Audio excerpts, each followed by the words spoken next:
বর্তমানে ভিডিও স্ক্রিনের উপর দেখতে পাচ্ছেন এটি একটি প্র্যাকটিস সেট, রেলের এনটিপিসির প্র্যাকটিস সেট। এটি কর্মসংস্থান থেকে নেওয়া হয়েছে, আর এই কর্মসংস্থানটি কিন্তু এ সপ্তাহের কর্মসংস্থান। চলুন আমরা কর্মসংস্থান দেখব, তবে তার আগে কর্মসংস্থান শুরু করার আগে এখানে যেটা লেখা থাকে সেটা কিন্তু আমরা খুব গুরুত্ব সহকারে পড়ি। তাই গুরুত্ব সহকারে আমরা এখানে কি লেখা আছে সেটা দেখব। এখানে লেখা আছে দেখুন রেলের এনটিপিসি, এখানে দেখুন রেল এক্সাম, তারপর লেখা আছে রেল এনটিপিসি। আপনারা অবশ্যই এখানে দেখতে পাচ্ছেন রেলের এনটিপিসি এখানে আছে। তো এখানে আমরা যেটা লেখা আছে সেটা আগে পড়ে নিই। প্রত্যেক ক্লাসে কর্মসংস্থান যখন আমরা সলভ করি তখন এই যেটা লেখা থাকে সেটা আমরা পড়ে নিই। তো এখানে যে লেখাটা খুব গুরুত্ব সহকারে দেখবেন যারা এই ভিডিওটি দেখছেন। ভারতীয় রেলের বিভিন্ন ডিভিশন ও জোনে কাজের জন্য নন টেকনিক্যাল পপুলার ক্যাটাগরিতে উচ্চ মাধ্যমিক যোগ্যতায় commercial cum ticket clerk, accountants clerk cum typist clerk পদে ৩,৪৪৫টি শূন্য পদে, আর নন টেকনিক্যাল পপুলার ক্যাটাগরিতে গ্র্যাজুয়েট যোগ্যতায় goods train manager, station master, chief commercial cum ticket supervisor, junior accounts assistant cum typist ও সিনিয়র ক্লার্ক কাম টাইপিস্ট পদে ৮,১১৩টি শূন্য পদের জন্য দরখাস্ত নেওয়া হয়েছে। এই পদে গ্র্যাজুয়েট লেভেলের পরীক্ষা হবে ২রা জুন এবং থেকে ২২শে জুন পর্যন্ত। দেখো ২ জুন থেকে ২২শে জুন পর্যন্ত কিন্তু এই পরীক্ষাটা হবে। এটা কিন্তু মে মাস চলছে, তা আগামী ২২শে জুনে কিন্তু ২ জুন মাসের ২ তারিখ থেকে ২২শে জুনের মধ্যে কিন্তু পরীক্ষাটা হবে। দু ক্ষেত্রেই কিন্তু প্রথম পর্যায়ে কম্পিউটার বেসড টেস্ট হবে। ১০০ নম্বরের ১০০টি অবজেক্টিভ মাল্টিপল চয়েস টাইপের প্রশ্ন হবে। এইসব বিষয়ে প্রশ্ন হবে। অঙ্কে থাকবে ৩০ নম্বর, জেনারেল ইন্টেলিজেন্স অ্যান্ড রিজনিংয়ে থাকবে ৩০ নম্বর, জেনারেল অ্যাওয়ারনেস থাকবে ৪০ নম্বর। তারপরে দেখো এখানে আছে প্রতিটি প্রশ্ন থাকবে কিন্তু ১ নম্বর করে, প্রতিটি প্রশ্নে ১ নম্বর করে থাকবে। সময় থাকবে ১.৫ ঘন্টায়। ১০০ নম্বরের পরীক্ষা কিন্তু ১.৫ ঘন্টা সময় থাকবে। সময় কিন্তু প্রচুর দেওয়া আছে, তাই বারবার করে তোমাদের কাছে রিকোয়েস্ট করছি তোমরা ধরে জেনে বুঝে অঙ্কগুলো এবং রিজনিংগুলো সলভ করবে। দেখবে তোমরাও পারবে সব প্রশ্নের উত্তর সমাধান করতে। দেখো অঙ্কে কিন্তু ৩০ নাম্বার এবং রিজনিংয়ে থাকবে ৩০ নাম্বার। এই ৩০, ৩০, ৬০ পেলেই কিন্তু এই জেনারেল অ্যাওয়ারনেসের যেটা আছে না, এটা কিন্তু খুব সহজেই সমাধান করা যায়। জেনারেল অ্যাওয়ারনেস যে ৪০ নম্বরটা তোমরা কিন্তু পেয়ে যাবে। তাহলে অঙ্ক রিজনিং যদি তোমার ভালো হয় সেখানে জেনারেল অ্যাওয়ারনেস কিন্তু পড়া থাকলেই কিন্তু তুমি সব প্রশ্নের উত্তর করতে পারলে। এখন এখানে দেখো এই পরীক্ষায় নেগেটিভ মার্কিং আছে। এইখানে কিন্তু একটা খুব প্রশ্নের চিহ্ন, তোমাকে চিন্তা করতে হবে। নেগেটিভ মার্কিং আছে কিন্তু ৩টি প্রশ্নের ভুল উত্তরের জন্য ১ নম্বর কাটা হবে। ৩টি প্রশ্ন ভুল উত্তর হলে ১টা নম্বর কাটা হবে। প্রশ্ন হবে বাংলায়। এই পরীক্ষা ঠিক যে ধরনের প্রশ্ন আসার সম্ভাবনা তেমনই ৫০টি প্রশ্ন উত্তর তৈরি করছেন চাকরি পরীক্ষা বিশেষজ্ঞ বিজয় হালদার। তো বিজয় হালদার স্যারের কিন্তু এই প্রশ্নটা কিন্তু খুবই সুন্দর প্রশ্ন। বিজয় হালদার স্যার কিন্তু এই প্রশ্নটা তৈরি করেছেন। আর বিজয় হালদার স্যারের যে প্রশ্নগুলো থাকে না, খুব সাজেশনমূলক প্রশ্ন থাকে, এবং সেই প্রশ্ন কিন্তু যদি তোমরা সলভ করতে পারো এবং সেখান থেকে এই প্র্যাকটিস সেটগুলো যদি ঠিকঠাক করে তুমি সলভ করতে পারো, তাহলে কিন্তু তোমাকে সেখান থেকে অনেক প্রশ্ন পাবে এবং পরীক্ষায় ভালো রেজাল্ট করতে পারবে। তো চলো আজকে বিজয় স্যারের এই প্রশ্নের সমাধান করি। তো আমরা তার জন্য একটু এদিকে সরিয়ে নিয়ে আসি। তো এখানে দেখতেই পাচ্ছ এখানে লেখা আছে রেলের এনটিপিসি। এবার আমরা চলে যাব মূল প্রশ্নে। প্রথম যে প্রশ্নটা আছে সেই প্রশ্নটা কি আছে, তো দেখো এইখানে যে প্রথম প্রশ্ন আছে, প্রশ্নটা কিন্তু খুব সুন্দর একটা প্রশ্ন আছে। এই প্রশ্নটা আমরা সমাধান করব। প্রথম যে প্রশ্নটা আছে ১-এর দাগের প্রশ্ন আছে, দেখো আধুনিক অ্যানাটমির জনক কে? আধুনিক অ্যানাটমির জনক এখানে আছে উইলিয়াম হার্ভে, লিওন হক, ভ্যাসেলিয়াস এবং রবার্ট কক। তো এর সঠিক উত্তর হবে ভ্যাসেলিয়াস। আন্দ্রিয়াস ভ্যাসেলিয়াস কিন্তু এর সঠিক উত্তর। আধুনিক অ্যানাটমির জনক আন্দ্রিয়াস ভ্যাসেলিয়াস। এখানে বলছে বায়োজেনিস তত্ত্বের প্রবক্তাকে। এখানে ফ্লেমিং আছে, লুই পাস্তুর আছে, ওয়াটসন আছে, সোয়ান আছে। তো এর সঠিক উত্তর হবে লুই পাস্তুর। লুই পাস্তুর কিন্তু এই বায়োজেনেসিস তত্ত্বের প্রবক্তা। এবার আমরা চলে যাব ৩-এর দাগের প্রশ্নে। 3-এর দাগের প্রশ্ন কি আছে? ফুসফুসের বায়ু পরিমাপ করা হয় কিসের মাধ্যমে? উইন্ট্রপ টিউব, অক্সানোমিটার, স্পাইরোমিটার আর অলফ্যাক্টোমিটার। তো এখানে এর সঠিক উত্তর হবে ফুসফুসের ভিতরের বায়ু বাইরের বায়ু পরিমাপ করতেই কিন্তু এই স্পাইরোমিটার ব্যবহার করা হয়, অর্থাৎ সিদ্ধাক হবে সঠিক উত্তর। খুব সুন্দরভাবে এইসব প্রশ্ন সহজে সমাধান করা হয়। আর এডুকেশন স্কুলের হাত ধরলে তুমিও পারবে কিন্তু এরকম প্রশ্নের সঠিক উত্তর করতে। কি জেনারেল স্টাডিজ, রিজনিং এবং অঙ্ক তুমি কিন্তু সবই পেরে যাবে। শুধুমাত্র একটা কথা মনে রাখবে, আর এডুকেশন স্কুলের হাত ধরবে, প্র্যাকটিস সেট প্র্যাকটিস করবে, তাহলে অবশ্যই তুমিও কিন্তু পারবে। এরকম প্র্যাকটিস সেট আরও পেতে তোমরা ফোন করো 85 339 82 506 এই নম্বরে। এছাড়াও কিন্তু তুমি হোয়াটসঅ্যাপও করতে পারো 85 339 82 506 এই নম্বরে। 8599982506 8599982506 এই নম্বরে তোমরা হোয়াটসঅ্যাপ এবং ফোন করতে পারো। এবার আমরা চলে যাব 4 দাগের প্রশ্ন। স্মরণ হলো স্কেলার রাশি, ভেক্টর রাশি উভয় এবি কোনোটি নয়। সময় সাপেক্ষে বস্তুর স্থান পরিবর্তনকে কিন্তু সরণ বলা হয়। তাহলে সরণের ক্ষেত্রে কিন্তু বস্তুর কী থাকবে, মানে সরণে কী থাকবে, সরণে কিন্তু সবসময় মান অভিমুখ দুটোই থাকবে, আর মান অভিমুখ দুটোই থাকা মানে ভেক্টর রাশি। আশা করি তোমরা বুঝতে পেরেছো। বিদ্যা হবে সঠিক উত্তর। সরণ হলো একটি ভেক্টর রাশি। আমরা 5 দাগের প্রশ্নে চলে যাব। 5 দাগের প্রশ্নের উত্তর কী হবে বলো? 1 কিলোওয়াট সমান কত? 1.34 horsepower, 1.54 horsepower, 1.74 horsepower আর 2.54 হর্স পাওয়ার। তো এর সঠিক উত্তর হবে 1.34 হর্স পাওয়ার, অর্থাৎ এর দাগ হবে সঠিক উত্তর। খুব সুন্দর প্রশ্ন। 1 কিলোওয়াট সমান কত হর্স পাওয়ার? আমরা চলে যাব 6 দাগের প্রশ্নে।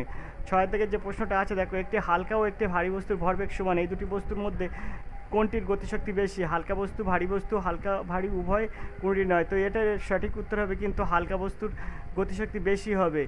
কেন, কারণ কি, যদি তুমি জানতে চাও তাহলে অবশ্যই একটা ফোন করো 8599982506 এই নাম্বারে। অবশ্যই এটা ডিটেলসটা আমি বলে দেবো। আর আমাদের সঙ্গে একটা প্রশ্ন থাকলো এই সমান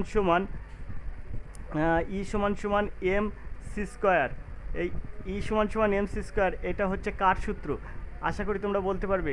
অবশ্যই কমেন্ট করবে। কমেন্ট করলে তবেই বুঝবো যে তোমরা উত্তর ঠিক করেছো না ভুল করেছো।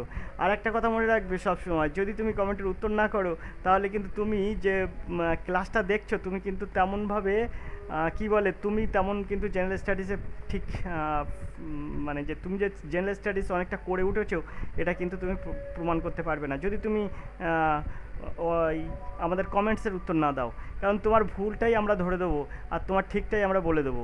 এটাই হচ্ছে কিন্তু আর এডুকেশন স্কুলের মূল লক্ষ্য, যাতে করে তুমি জেনারেল স্টাডিজ, অঙ্ক, রিজনিং সব কিন্তু একদম মানে নিমেষে সমাধান করতে পারবে এবং সঠিক করতে পারবে। 7 দাগের প্রশ্ন আছে, মানুষের চোয়াল হলো, দেখো প্রথম শ্রেণীর লিভার, দ্বিতীয় শ্রেণীর লিভার, তৃতীয় শ্রেণীর লিভার কোনটি নয়। তো এটা মানুষের চোয়াল কোন শ্রেণীর লিভার? তো মানুষের চোয়াল কিন্তু এখানে কিন্তু মানুষের চোয়াল হচ্ছে তৃতীয় শ্রেণীর লিভার। তৃতীয় শ্রেণীর লিভারে জানতে সুবিধা কত? অবশ্যই কমেন্ট করবে। আর তৃতীয় শ্রেণীর লিভারে আরও কিছু যদি আমরা উদাহরণ দেখি তা বলতে পারি হকি স্টিক, এছাড়াও বলতে পারি কি, এছাড়াও বলতে পারি তোমার এটা ওই যে মাছ ধরার ছিপ, এসবগুলো কিন্তু তৃতীয় শ্রেণীর লিভার। আশা করি তোমরা বুঝতে পেরেছো। আমরা 8 দাগের প্রশ্নে চলে যাব।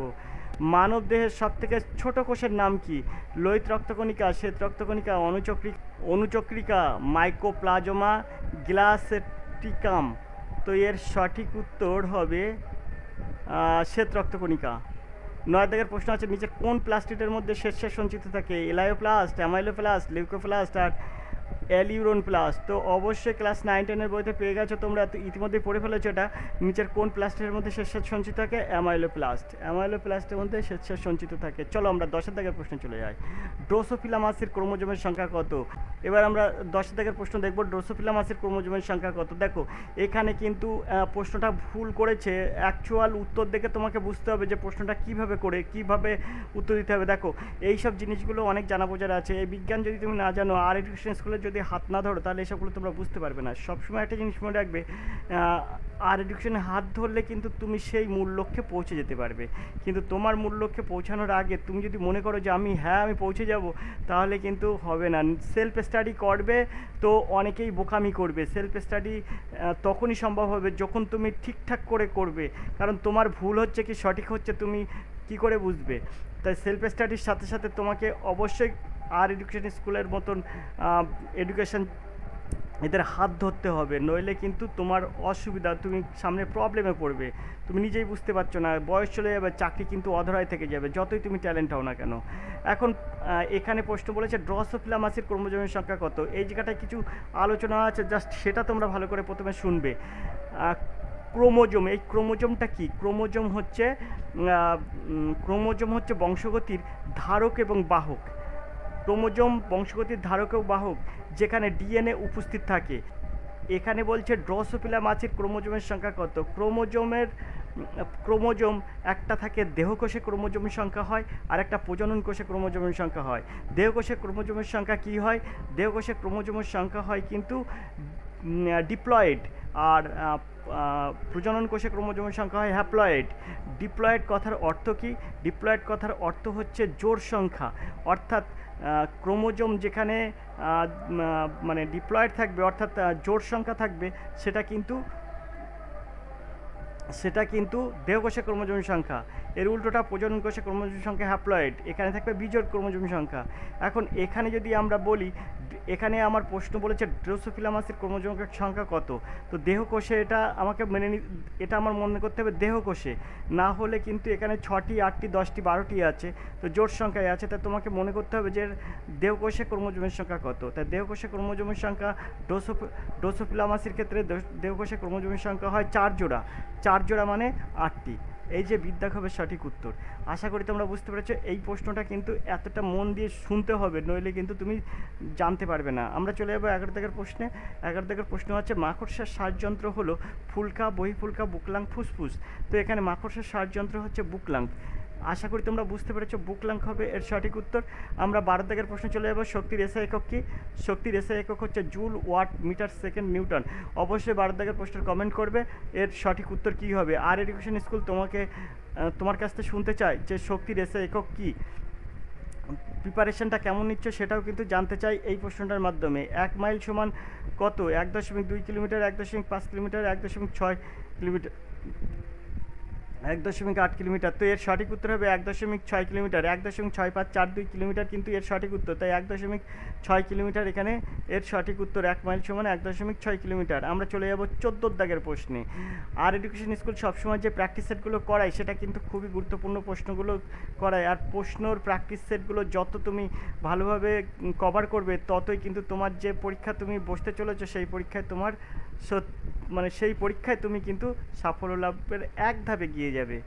কোনো এখানে প্রশ্ন 14 দাগের প্রশ্ন আছে কোন তাপমাত্রায় সেলসিয়াস ও ফারেনহাইট স্কেলের পাঠ সমান হয়? 30 degree C, 40 degree C, 50 degree C, 60 degree C. অর্থাৎ এখানে সব হলো -30, -30, -40, -50, -60। তো এখানে তোমরা অবশ্যই জানো/40 ডিগ্রি সি তাপমাত্রায় সেলসিয়াস এবং ফারেনহাইট স্কেলের মান সমান হয়। এখন তুমি যদি বলো স্যার এটা কীভাবে হয়, তো এটা হচ্ছে একটা সূত্র আছে C/5 = F -32/9। দেখবে এখানে সির মান এই -40 ডিগ্রি দেবে, তাহলে এফের মানও আসবে -40 ডিগ্রি। তাই বলছে সেলসিয়াস স্কেলে -40 ডিগ্রি যদি হয়, -40 ডিগ্রি সি উষ্ণতায় সেলসিয়াস এবং ফারেনহাইট স্কেল মান সমান হয়।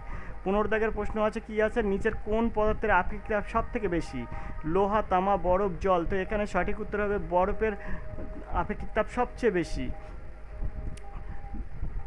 আমরা 16 দাগের প্রশ্নে চলে যাব। গ্লুকোজের সংকেত কি? C5H3O12 এইগুলো আছে, এখানের থেকে এর হবে সঠিক উত্তর হবে সির দাগ, C6H12O6। C6H12O6 হচ্ছে গ্লুকোজের সংকেত। আশা করি তোমরা ক্লাস 9-10-এ পড়ে এসছো। আমরা চলে যাবো 17 দাগের প্রশ্নে। 100 মিলিলিটার রক্তে গ্লুকোজের স্বাভাবিক পরিমাণ কত? এখানে যে প্রশ্ন আছে এর সঠিক উত্তর হবে 80 থেকে 120। আশা করি তোমরা বুঝতে পেরেছো। এখানে 18 দাগের প্রশ্নে চলে যাব। 18 দাগের প্রশ্ন কি আছে? 18 দাগের প্রশ্ন আছে 1 গ্রাম অণু প্রোটিন দহনে কত কিলো ক্যালোরি তাপ উৎপন্ন হয়? তো এখানে আছে 4.1, 4.5, 4.0, 9.3। তো এর সঠিক উত্তর হবে 9.3 কিলো ক্যালোরি। আমরা চলে যাবো 19 দাগের প্রশ্নে। 19 দাগের প্রশ্ন কি আছে তাই দেখবো। 19 দাগের প্রশ্ন আছে কোন ভিটামিন রক্তক্ষরণ প্রতিরোধ করে? কোন vitamin? Vitamin A, vitamin B, vitamin C, D আর ভিটামিন কে। তো এখানে ভিটামিন কে কিন্তু রক্তক্ষরণ প্রতিরোধে সাহায্য করে। এখানে যদি বলে রক্ত তঞ্চনে সাহায্য করে কে, তাও কিন্তু ভিটামিন কে। জমাট বাঁধতে সাহায্য করে কে, তাও ভিটামিন কে। আশা করি তোমরা বুঝতে পেরেছো ভিটামিন কে রাসায়নিক নাম এবং ভিটামিন কে কিসে কিসে থাকে অবশ্যই তোমরা পড়ে নেবে এবং আমাকে অবশ্যই কমেন্ট করবে। কমেন্ট করতে ভুলবে না, যেসব প্রশ্ন কমেন্ট করতে চাইছি কমেন্ট করবে, তাহলে তোমার ভুল কি সঠিক তুমি সেটা বুঝতে পারবে। 20 দাগের প্রশ্ন চলে যাও। জৈব অ্যাসিড ও জৈব ক্ষারের লবণকে কি বলা হয়? Aldehyde, ester, ketone, formic acid. তো ফর্মিক। এখানে জৈব অ্যাসিড ও জৈব ক্ষারের লবণকে বলা হয় এস্টার। বিদ্যাক হবে সঠিক উত্তর এস্টার। আমরা 21 দাগের প্রশ্নে চলে যাব। 21 দাগের প্রশ্ন হচ্ছে মান নির্ণয় করুন। মান নির্ণয় করতে হবে, এই প্রশ্নটার সঠিক উত্তর কীভাবে বার করবো মান নির্ণয় করতে গেলে? 21 দাগে অঙ্কে আমরা কিন্তু চলে এসেছি। তো এখানে দেখো, এখানে 49 আছে, 49টাকে যদি বর্গমূল করি তাহলে হয়ে যাবে 7। সেই 7টায় 29-এর সাথে যোগ হবে, তাহলে 29 আর 7 কত হয়? 36। 36টাকে বর্গমূল করলে এই দেখো বর্গমূলের এই চিহ্ন আছে, তাহলে 29 আর 7 36, 36-এ বর্গমূল করলে হয় 6। এই জায়গাটায় এই 6টা বসে যাবে, তাহলে 19 আর 6 25। এখানে দেখো বর্গমূলের চিহ্ন আছে 25, তাহলে এই 19 আর 6 25, 25-এর বর্গমূল হয়ে যাবে 5। ঠিক আছে, তো 5। এবার সেই 5টা এই 11-এর সাথে যোগ হয়ে যাবে, 5 আর 11 16। বর্গমূল করলে কত হয়? 16-এর বর্গমূল করলে হয়ে যাবে 4। সেই 4টা কিন্তু এই জায়গায় চলে আসবে, 5 আর 4 9। 9-এর বর্গমূল করব, 5 আর 4 9-এর বর্গমূল করলে কত হয় 3, তাই এখানে হবে সঠিক উত্তর 3। আশা করি তোমরা বুঝতে পেরেছো, মুখে মুখে এইসব প্রশ্নের উত্তর হয়ে যাবে। আমরা 22 দাগের প্রশ্ন চলে যাবো, তার জন্য দেখো আমরা 22 দাগের প্রশ্ন দেখব। মিনা ও তার দুই বন্ধু কমলা ও সুলেখার যথাক্রমে 14 বছর 6 মাস, 14 বছর 11 মাস, 15 বছর 7 মাস, তাদের গড় বয়স কত বছর? তো এখানে গড় উত্তর চাইছে, গড় উত্তর মানে এখানে কজন মানুষ আগে দেখে নিতে হবে। এখানে দেখো মিনা একজন, কমলা একজন, সুলেখা একজন, তাহলে 3জন মানুষ, 3জন মানুষের মোট বয়স বার করে নিতে হবে, তাকে 3 দিয়ে ভাগ করলে গড় বয়স বেরিয়ে যাবে। তো ঠিক আছে, 14 বছর 6 মাস আর 14 বছর 11 মাস আর 15 বছর 7 মাস যোগ করলে কত হয়? তাই 14 আর 14 28 আর 15 43 হয়, আর এই 6 আর 11 17 আর 7 24 মাস হয়, 24 মাস সমান 2 বছর, আর ওদিকে 43 বছর, তাহলে 43 আর 2 বছর কত হয়? 45 বছর। তাহলে 45 বছর আমরা এখানে দিয়ে দিলাম। এই 45 বছরকে আমরা কি করব, 3জন মানুষ তো 3 দিয়ে ভাগ করে দেবো, তা 3 15 45 অর্থাৎ 15 হয়ে যাবে, তাই সঠিক উত্তর হবে 15। দেখো এখানে সিদ্ধান্ত হবে সঠিক উত্তর। এইভাবে কিন্তু সব অঙ্ক সহজে সমাধান করা যায়। এবং তুমি সবসময় মনে রাখবে আর এডুকেশন স্কুল তোমাকে সেইভাবে হাতে কলমে শিখিয়ে দেবে, মুখে মুখে অঙ্ক করা। 23 দাগের প্রশ্ন দেখো, কোনো একটি ক্রিকেট দলের 10 জন খেলোয়াড়ের গড় রান 27, বাকি একজন খেলোয়াড়ের গড় রান 3 বৃদ্ধি পায়, তাহলে বাকি খেলোয়াড়টি কত রান করেছে? তো 10 জনের মোট রান হচ্ছে কত? 270, মানে গড় রান 27 হলে মোট রান 270, 10 দিয়ে গুণ করবে, 27 গুণ 10 270, আর একজন খেলোয়াড়ের রান যদি যোগ করা হয় তা গড় রান 3 বৃদ্ধি পায়, তাহলে মোট খেলোয়াড় হয় 11 জন। 10 আর 11 জন খেলোয়াড়ের যদি গড় রান 3 বৃদ্ধি হয় তাহলে কত হবে? 27 আর 3 30, 30 গড় রান হলে 11 জন খেলোয়াড়ের মোট রান হবে কত? 3 11 33 অর্থাৎ 330, তাহলে 330টা তুমি এর উপরে বসাও, তাহলে 330 এই বিয়োগ করো, বিয়োগ করলে কত হবে? 60। তো দেখো এখানে 60 হবে সঠিক উত্তর। কোনো অঙ্ক মানে তোমার কি হবে, কোনো খাতা পেন লাগাতে হবে না, মুখে মুখে হয়ে যাবে। তাই এর সঠিক উত্তর হচ্ছে 23 দাগের সঠিক উত্তর বিদ্যাক 60। আমরা চলে যাবো 24 দাগের প্রশ্নে। 24 দাগের প্রশ্ন কি আছে? 24 দাগের প্রশ্ন আছে ক ও খ এর গড় সাপ্তাহিক আয় 1505 টাকা, খ ও গ এর সাপ্তাহিক আয় 1535 টাকা, ক ও গ এর সাপ্তাহিক আয় 1520 টাকা, ক এর সাপ্তাহিক আয় কত? তাহলে দেখো এই অঙ্কটা তোমাকে যথেষ্ট টাপে অঙ্ক আছে, কিন্তু এ মুখে মুখে অঙ্কের সমাধান করা যায়। এই দেখো এখানে তুমি ক দেখো, ক আছে এই এক জায়গায়, এই এক জায়গায়, দু জায়গায় আছে। খ দেখো এই এক জায়গায় আছে, দু জায়গায় আছে। গ দেখো এই এক জায়গায় দু জায়গায় আছে। তার মানে আমি সব 2 কমন নেব, 2 কমন নিলে কি হলো? ক যোগ খ যোগ গ, বোঝা গেছে? এইবারে এদের মোট আয় কত? মোট আয় এই 1505, গড়াই বলেছে 1505, তাহলে মোট আয় কত? 3005, 3010। আশা করি তোমরা বুঝতে পেরেছো, 15 দিনও 3010, তাহলে 3010। আর এদের মোট আয় কত? 1535 আছে, তার মানে 3070, তাহলে 3070। এবারে কি করব? যোগ, এটা 3070 যোগ। এবারে দেখো এদের গড় আয় বলেছে 1520, তাহলে দুজনের আয় কত হবে? 3040। আশা করি তোমরা বুঝতে পেরেছো। এখন এখানে আমরা ক যোগ খ যোগ গ সমান সমান বার করব। কি করে বার করব? এইগুলো যোগ করব।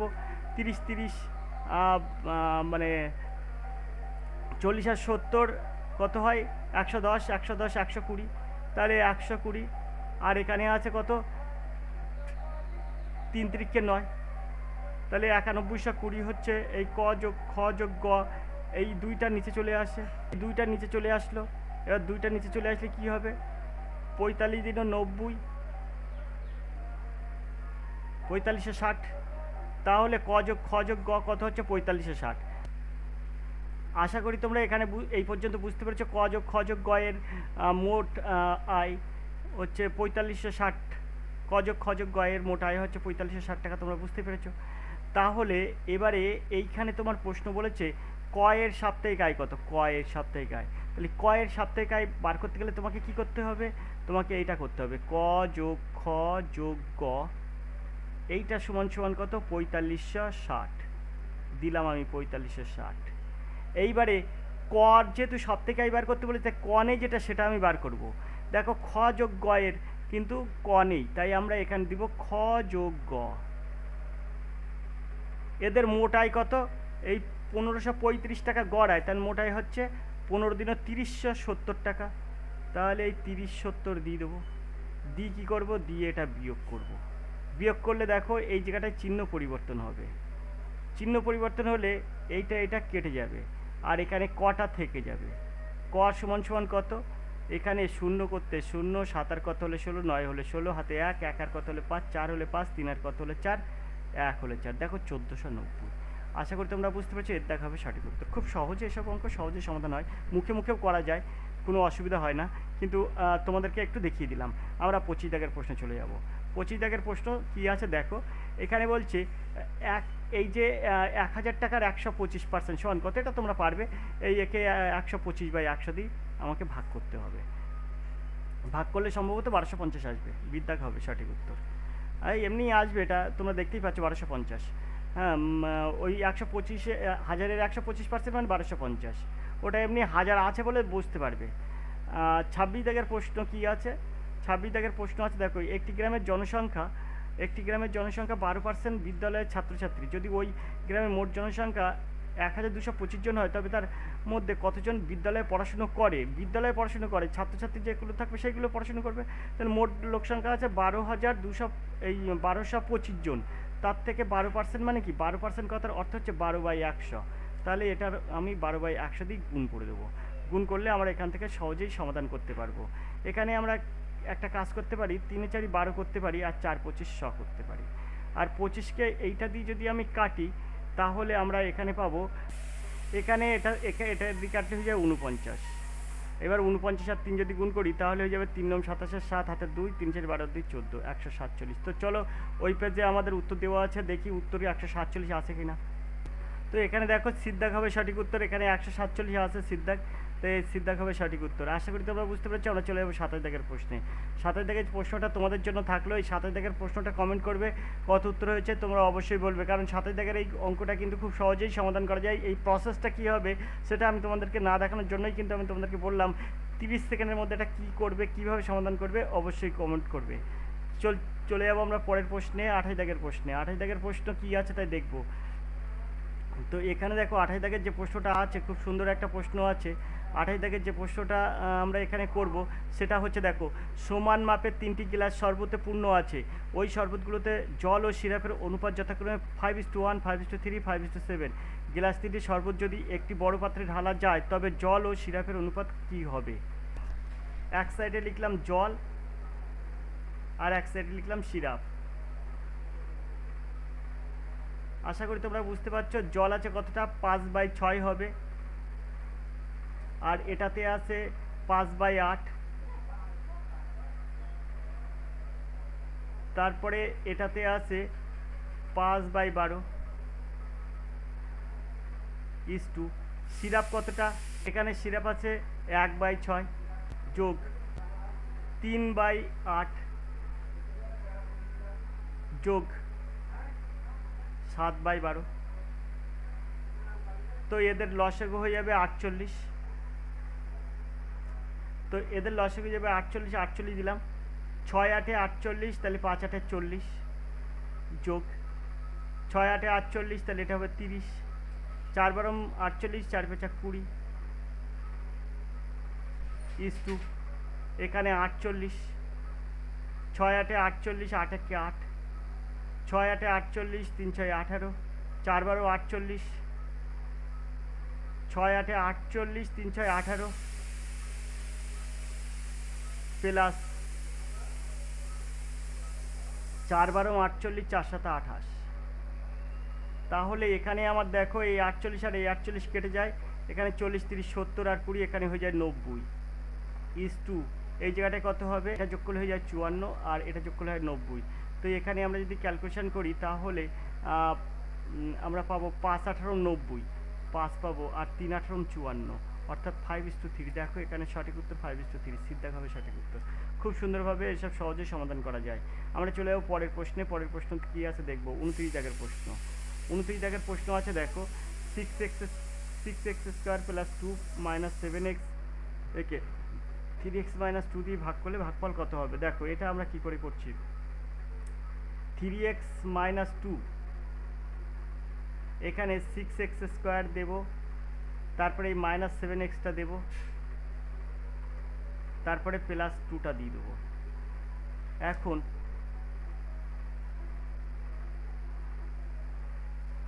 এখন যদি আমরা এটাকে ভাগ করি, তাহলে এখানে 6x² আনতে গেলে এখানে আমরা 2x দ্বারা গুণ করব। 2x দ্বারা গুণ করলে কি হবে, 3 দিনও 6x², তারপরে মাইনাস 2 দিনও 4x। এবার আমরা এটা চিহ্ন পরিবর্তন করলে এখানে প্লাস হয়ে যায়, এখানে মাইনাস হয়, এটা কেটে যায়, আর এখানে 3x থাকে, তাহলে -3x + 2। এবার এখানে -3x + 2, তাহলে এখানে আমরা -1 দেবো, তাহলে -3x + 2 হয়ে গেল। আশা করি তোমরা বুঝতে পেরেছো। তাহলে এর সঠিক উত্তর হবে 2x - 1। তো দেখো এখানে 2x - 1 বির দাগ হবে সঠিক উত্তর। তো এই ছিল কিন্তু 29 দাগের প্রশ্ন। এবার চলে যাবো আমরা 30 দাগের প্রশ্ন। তো 30 দাগের যে অঙ্কটা আছে এটা হচ্ছে x + 3 হোল কিউ এর সূত্র। দেখবে x + 3 হোল কিউ এর সূত্র, অর্থাৎ a + b হোল কিউ যেটা আছে, a + b হোল কিউ তার সূত্র কিন্তু এটা। সেখানে a কোনটা, a হচ্ছে এই এক্সটা, b কোনটা এই 27টাকে ভাঙলে হয় 3, তাই b হচ্ছে 3। আশা করি তোমরা বুঝতে পেরেছো। এই সূত্র হচ্ছে a³ + 3a² b + 3ab² + bq।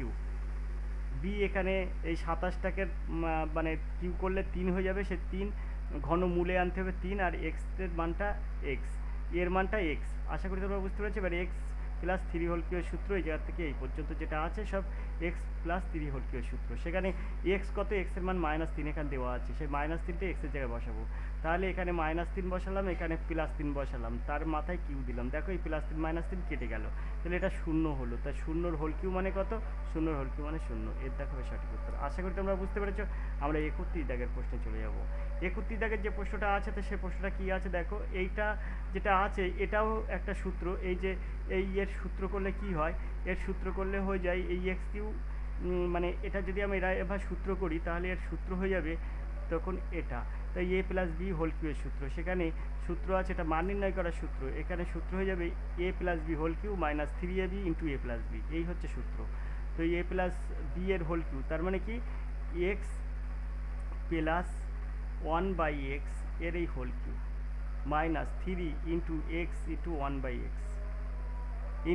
x + 1/x। এখানে দেখো x + 1/x এর হোল কিউ, এটার মান হচ্ছে 4, 4 এর হোল কিউ মাইনাস এই x কেটে যাবে, এর 3, আর এর মান আছে 4। এই দেখো x + 1/x এর মান আছে 4, তাহলে 3 × 4 = 12, তাহলে 4 × 4 = 16, 4 = 64, 64 - 12 সমান হয়ে যাবে কত, 52। তো এর সঠিক উত্তর হবে কিন্তু 52, টির দাগ হবে সঠিক উত্তর। আশা করি তোমরা বুঝতে পেরেছো। তো এইভাবে কিন্তু এইসব অঙ্কগুলো সহজে সমাধান করা যায়। আমরা 33 দাগের প্রশ্নে চলে যাব। 32 দাগের প্রশ্নটা তোমরা করবে। 33 দাগের প্রশ্ন আছে, পিতা ও পুত্রের বর্তমান বয়সের পার্থক্য হচ্ছে 24 বছর। 4 বছর পরে পিতা ও পুত্রের বর্তমান বয়সের পার্থক্য 24 বছর। 4 বছর পরে তাদের বয়সের অনুপাত হবে 11:5। পিতার বয়স কত বছর? তো কিছুই না, এই অঙ্কগুলো সহজে সমাধান করা যায়, খুব সহজে তুমি করতে পারবে। আমরা এক সাইডে লিখব পিতা, আর এক সাইড লিখব পুত্র। ভালো করে বুঝবে, অঙ্কটার সমাধান তোমরা নিজেরাই করতে পারবে। দেখো পিতার ঘরে লেখো, এখানে বলছে পিতার বয়স কত বছর, তাহলে পিতার বয়স এখানে দেওয়া আছে, তাহলে আমরা পিতার বয়সটা মনে করছি 35। তাহলে পিতার বয়স আমরা এর অপশানটা ধরে করছি 35। তাহলে পুত্র কত হবে, যেহেতু পিতা পুত্রের বর্তমান বয়সের পার্থক্য বলেছে 24, তাহলে পিতা যদি 35 হয় তাহলে পুত্র হয়ে যাবে 11, যার পার্থক্য হবে 24। এবার এর সঙ্গে 4 বছর পরে কি ঘটনা ঘটবে, 4 বছর পরে হলে এখানে হয়ে যাবে 39, আর এর সঙ্গে 4 যোগ করলে হয়ে যাবে 15। তো দেখো 15 আর 39 কাটাকুটি করা যায় না, যাতে কাটাকুটি করলে 11:5 আসবে। কখনো 39 11 দ্বারা বিভাজ্য নয়, 15টা 5 দ্বারা বিভাজ্য হলেও 11টা কিন্তু 39 দ্বারা বিভাজ্য নয়। তাই এখানে এটা যদি ক্যালকুলেশন করি 13:5 আসবে, তাই 11:5 আসবে না। আশা করি তোমরা বুঝতে পেরেছো। তাহলে আমরা এই 40-এর এইটা অপশানটা নেব, বির অপশানটা। বির অপশানে আছে 40, তাহলে আমরা এখানে দেবো 40, পিতার বয়স 40, আর তাহলে পুত্রের বয়স কত হবে, পুত্রের বয়স 16।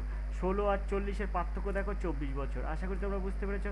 তাহলে 40-এর সঙ্গে আমরা 4 যোগ করব, এই যে 16-এর সঙ্গে 4 যোগ করলে হয়ে যাচ্ছে কত, 20, আর এই 40-এর সঙ্গে 4 যোগ করলে হয়ে যাচ্ছে 44। তো এবার আমরা যদি কাটাকুটি করি 4 দিয়ে, তাহলে দেখো 4 × 5 = 20, আর 4 × 11 = 44, দেখো 11:5 হচ্ছে। তাহলে অবশ্যই এই পিতা পুত্রের বয়সের অনুপাত দেখো 11:5 হচ্ছে, আমরা দেখতেই পাচ্ছি। তাহলে এখানে আমরা সঠিক উত্তর পেয়ে গেলাম 40। আশা করি তোমরা বুঝতে পেরেছো। বিদ্যা হবে সঠিক উত্তর, এই 11:5 হয়ে যাচ্ছে পিতা পুত্রের বয়স 4 বছর পরে, তাহলে 40 বছর হবে পিতার বর্তমান বয়স। আশা করি তোমরা বুঝতে পেরেছো। এই একটা নিয়মে করতে পারো তোমরা, কোনো এক্স ওয়াই জেড ধরে করবে না, সবসময় এরকম নিয়ম ধরে করবে, দেখবে অঙ্ক সঠিক হবে এবং তুমি অঙ্কের সমাধান করতে পারবে খুব সহজে। পরে দেখো চৌথি দাগের প্রশ্ন আছে। চৌথি দাগের প্রশ্ন কি আছে? চৌথি দাগের প্রশ্ন আছে দেখো, একজন শিক্ষক অবসর গ্রহণের পর নিজের গ্রামে ফিরে তার সঞ্চয়ের অর্ধেক পরিবারবর্গের জন্য রেখে বাকি অর্ধেক 1/3 গ্রামের বিদ্যালয়ে গৃহ নির্মাণের জন্য দান করে। অবশিষ্ট 35,000 টাকা দিয়ে পঞ্চায়েত ভবনের সামনে একটি গভীর নলকূপ বসিয়ে দেন। তার সঞ্চয়ের মোট পরিমাণ কত টাকা ছিল? তো এরকম অঙ্ক থাকলে তুমি কিভাবে সহজে সমাধান করবে? দেখো এগুলো খুব সহজে সমাধান করা যায়। এই যে এই মোট, তুমি মনে করো মোট যে টাকাটা আয় করেছো তার কিন্তু অর্ধেকটা কিন্তু বাকি মানে রেখে বাকি অর্ধেকটা কিন্তু এইসব করছে। তাহলে এখানে 1/3 3 দ্বারা বিভাজ্য সংখ্যা একটা তুমি ধরবে। মোট টাকা 3 দ্বারা বিভাজ্য সংখ্যা মনে করো 30। তাহলে তুমি মনে করেছো 30 টাকা আয় করেছো, মোট টাকা 30 টাকা আয় করেছো, তার অর্ধেক কত? তার অর্ধেক 15। এইবার এই 15 টাকাটা রেখে দিই, আর বাকি যে 15 টাকাটা আছে সেই 15 টাকাটা তোমার কি করছে? সেই 15 টাকার মধ্যে 1/3 কি করছে? 1/3 বিদ্যালয় নির্মাণ করছেন। তাহলে 1/3 মানে কত? 3 × 5 = 15, অর্থাৎ 5 টাকা কিন্তু বিদ্যালয় গৃহ নির্মাণ করেছে। বাকি টাকা কি করছে? বাকি অবশিষ্ট কিন্তু 35,000 টাকা দিয়ে পঞ্চায়েত ভবনের জন্য গভীর নলকূপ বসিয়েছে। তা তোমার বাকি টাকা কত থাকছে? তুমি 5 টাকা তো গৃহ নির্মাণ করেছো, তাহলে 15 টাকাতে 5 টাকা গৃহ নির্মাণ করলে তোমার বাকি থাকছে কিন্তু 10 টাকা। তোমার 10 টাকাটা তুমি কি করবে? গভীর নলকূপ বসাবে। আর ওরা বলছে না, ওরা 35,000 টাকা নলকূপ বসাচ্ছে। তা তোমার 10 টাকার নলকূপ বসানো, ওর 35,000 টাকার নলকূপ বসানো, এই দুটো সমান। কারণ তুমি 30 ধরে করেছো, ওরা কত ধরে করেছে সেটা তোমাকে বার করতে বলেছে, তাই কিন্তু। তাহলে তোমার 10 টাকা সমান কিন্তু এর এই 3500 টাকা। আশা করি তোমরা বুঝতে পেরেছো। এর এই 35,000 টাকা তোমার 10 টাকার সমান। 10 টাকা সমান যদি 35,000 টাকা হয়, 1 টাকা সমান কত? 1 টাকা সমান এই 10টার নিচে চলে যাবে। এইবারে তোমার কি হবে? এবারে তোমার আয় করেছে কত? আয় করেছে কিন্তু 30 টাকা। তা 30 টাকা সমান কত? মোট টাকা আয় করেছে 30 টাকা, আর মোট টাকায় তো তোমাকে বার করতে বলেছে।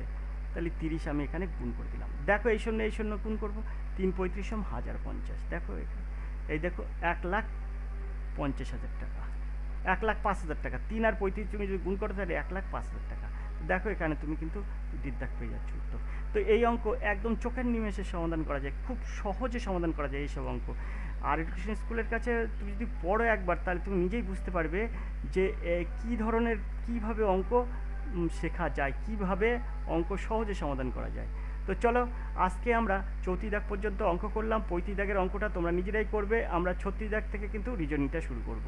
তো দেখো 36 দাগের যে রিজনিং আছে সেই রিজনিংটা কী আছে? রিজনিং যেটা আছে সেটা কিন্তু খুব সহজে এই রিজনিংটা সমাধান করা যাবে। চলো 36 দাগের যে রিজনিংটা আছে সেটা আমরা কিভাবে সমাধান করতে পারি। তো 36 দাগের যে রিজনিংটা আছে, দেখো 36 দাগের রিজনিং আছে, আমরা 36 দাগের রিজনিংটা করব।